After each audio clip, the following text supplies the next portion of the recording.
and instructions will be given at that time.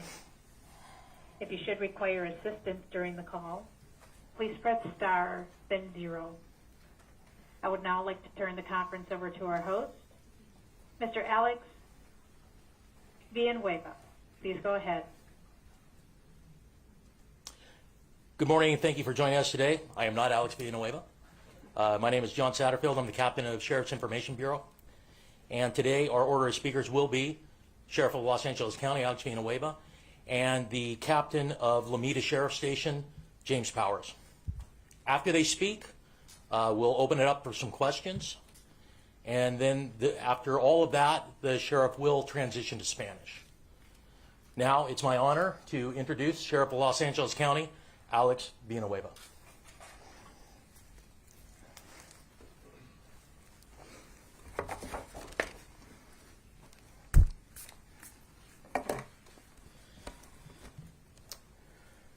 Thank you, John. Good morning, everyone, and welcome to the Hall of Justice.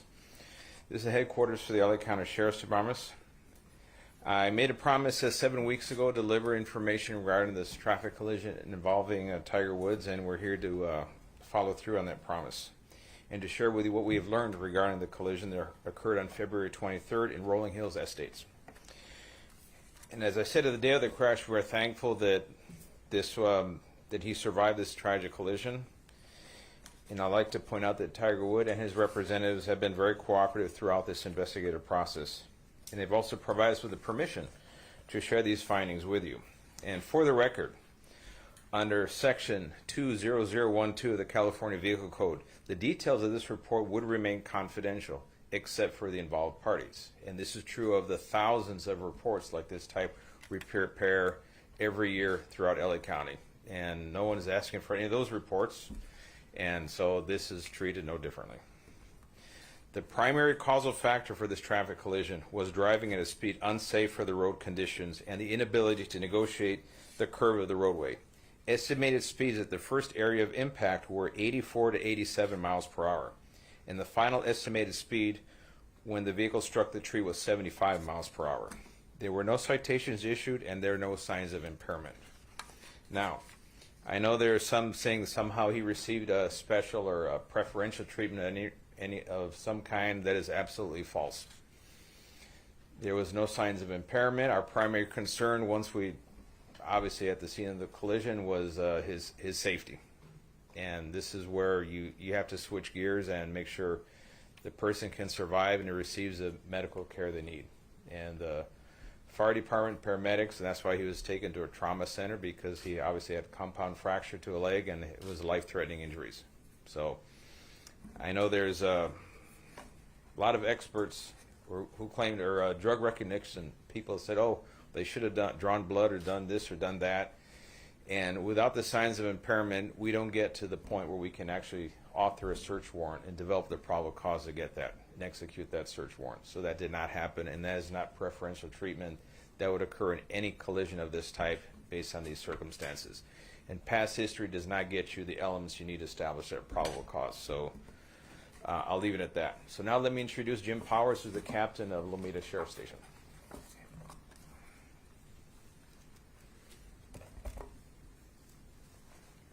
Thank you, Sheriff. Thank you for having me here. Good morning. I'm here to discuss some of the details of the traffic collision that occurred on Tuesday, February 23rd of this year at approximately 7:12 in the morning on Hawthorne Boulevard in the city of Rolling Hills Estates, involving Mr. Tiger Woods. I'd like to first introduce the deputies that were involved in this investigation. The first responding deputy is Deputy Carlos Gonzalez, who is to my right. Also Deputy Justin Smith, who is involved in the investigation after the fact, and the lead investigator, Detective Johann Schlogel, and then Sergeant Michael Downing from Traffic Services Bureau was involved in the evaluation of the data recorder of the vehicle. So upon our arrival, when Mr. Woods was involved in the collision, we responded. The vehicle was off the roadway and on its side. Mr. Woods was still inside the vehicle, his seatbelt was still worn, and the airbags had deployed. Mr. Wood appeared injured. Based on his appearance, and to prevent further injury, we waited for the paramedics to arrive to remove him from the vehicle and transport him to the hospital. There should be a slide of an aerial view. The median is depicted on the slide where the first area of impact was. There's a sign on the median that was the second area of impact, which is depicted by red dots. And then the third area of impact was on the west curb on the opposite side of Hawthorne Boulevard. And then the fourth area of impact was a tree west of the curb off the roadway, approximately 71 feet.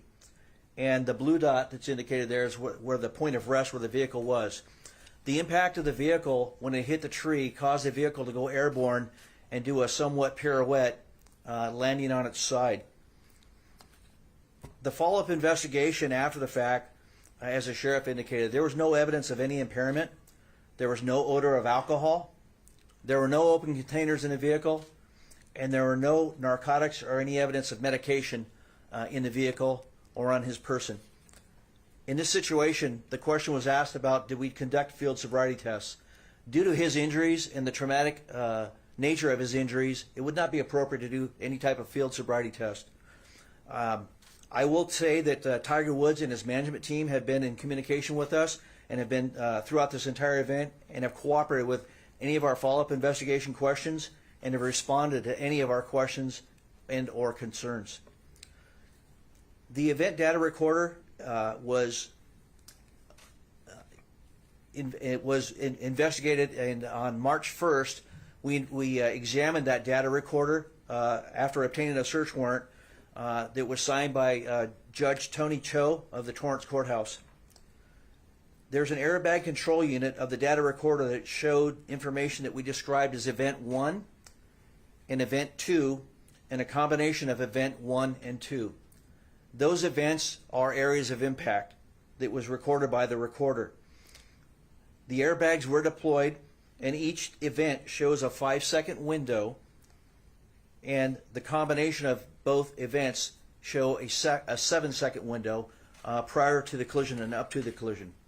The event data recorder showed speeds ranged from 82.02 miles per hour to 86.99 miles per hour and back down to 68.35 miles per hour.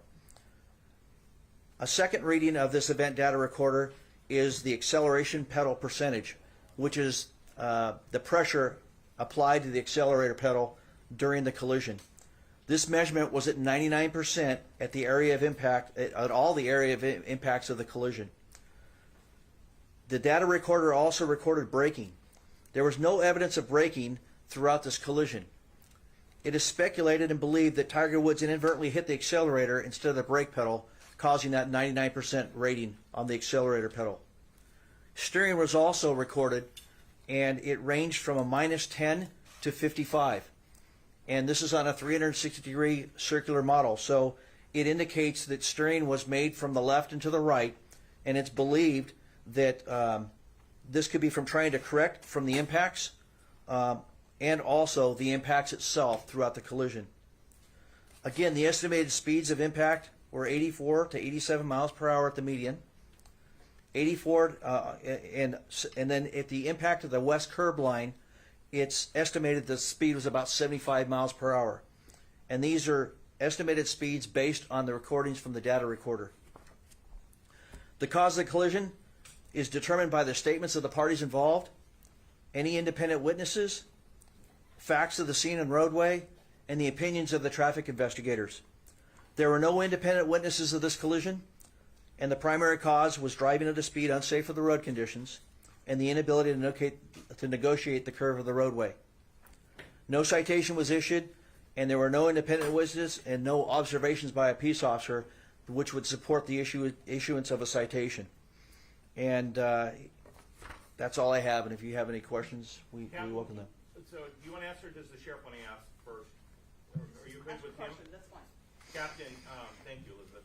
Captain, was there any evidence of distracted driving? I mean, did you check his phone for any texting or anything like that? We did not check his phone for texting, and there was really no need to do that.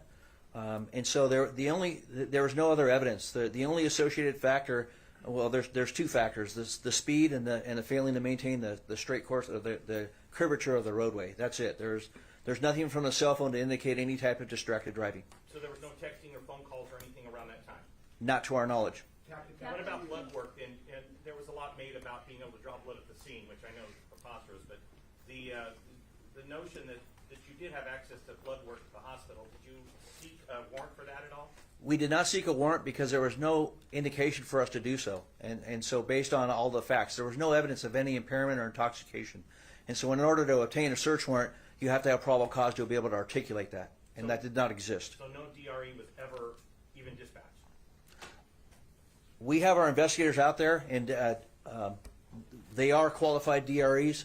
And so those questions were asked, and they're all indicated and documented in the report. Thank you, sir. Captain, can you explain this inadvertently hitting the accelerator? Can you explain that one more time? It's believed that when you panic or you have some sort of a sudden interruption while you're driving, your initial impact is to, or your initial thought is to hit the brake, and it's believed that he may have done that, but hit the accelerator and didn't hit the brake. We don't know that. He doesn't have any recollection of the incident, and like I said, that's a speculation. There is zero braking throughout that recording of the data recorder, and it's 99% acceleration on the pedal. Captain, wouldn't it seem to be logical to check to see if Tiger Woods was perhaps distracted using his cell phone or texting before the accident? Well, I mean, it's not going to change anything. The cause of the collision was the speed and the inability to maintain the roadway. And so all it would have been is an associated factor, which wouldn't cause the collision. And our goal is to find out what the primary cause of this collision was, and that's it. Did you ask him if he was texting or on the phone before the accident? We don't have that knowledge. Captain, considering the fact that Woods was not recalling at all the fact that he had been driving, had no recollection of it, is that not justification for doing a DRE at a later time or potentially blood alcohol test?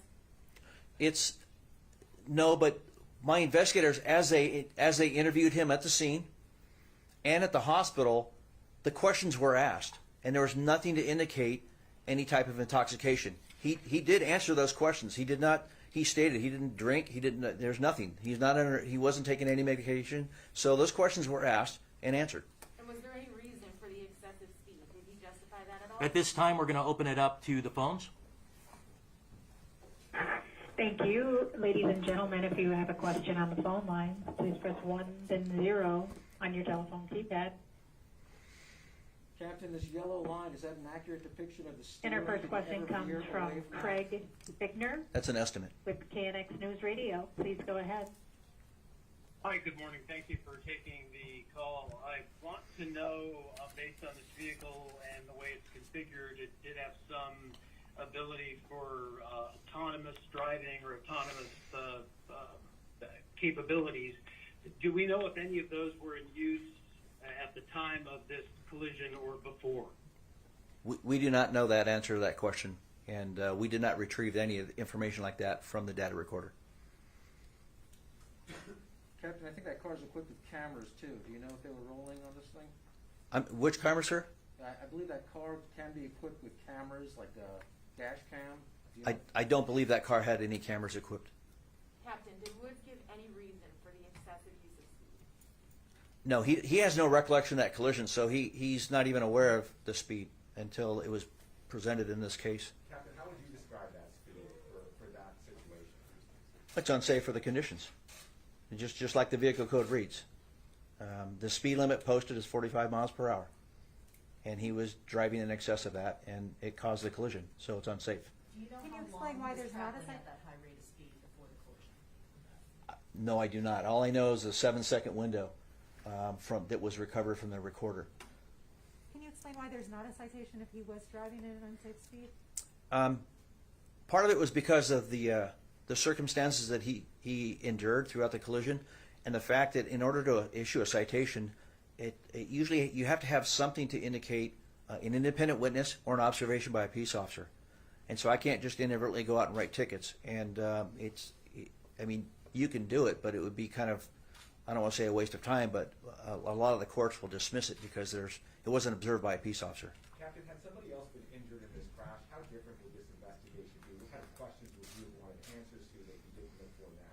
Well, if there was a significant injury or a fatality, then we definitely would have investigated it further. you asked enough questions and you got enough answers from Tiger Woods? Absolutely. Captain, did he try and correct his steering at all, or was it basically straight off the road like this? There's indication of steering, whereas I gave the examples of the steering. So there was steering in the vehicle at the areas of impact, and it's But the unsure. impact could have caused that. It's unsure if it was him trying to correct the situation, or if it was the impact of the vehicle at the areas of impact that caused that by the So he movement of the drove into vehicle. The first impact is what you. I'm sorry. He drove it. The first impact, he drove right into it. He didn't correct it all. It's a raised median, so there was impact, and it did have an impact on the vehicle. Yes. Captain, can you tell us a little bit about your conversations with Tiger Woods in the moments that led up to the accident, what he remembers, what he doesn't recall? I can, in what I've reviewed in this situation, he is in a state of shock at the onset of that collision. He was awake. We helped him sit up a little bit, and then we tried to extract him from the vehicle by breaking the sunroof, and it wouldn't break. And so we waited for the fire department. So he was, I don't want to use the word alert, but he was kind of dazed and confused, being in a state of shock. And then he was interviewed at the hospital as well, and he was coherent.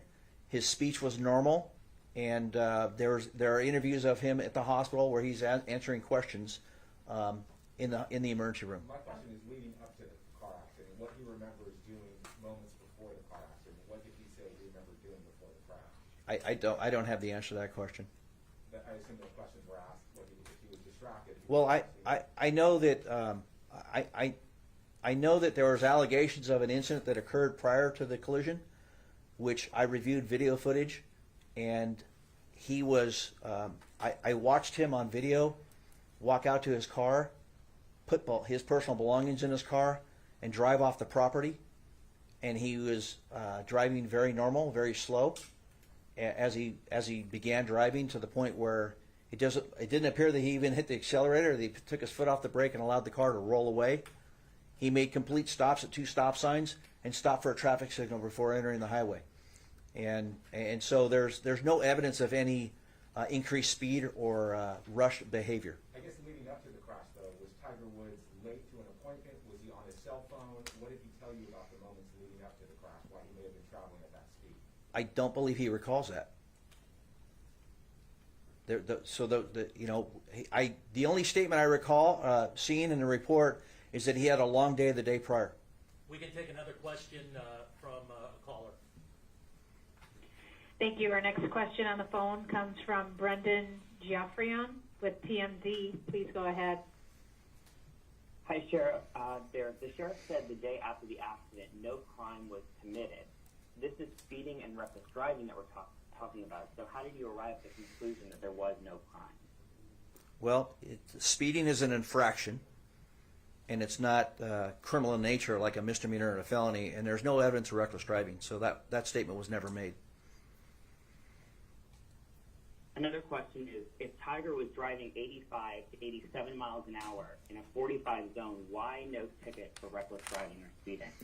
Because reckless driving, you have to have multiple violations in conjunction with one another, like multiple unsafe lane changes, passing vehicles in an unsafe manner, kind of like road rage stuff, and that did not exist here.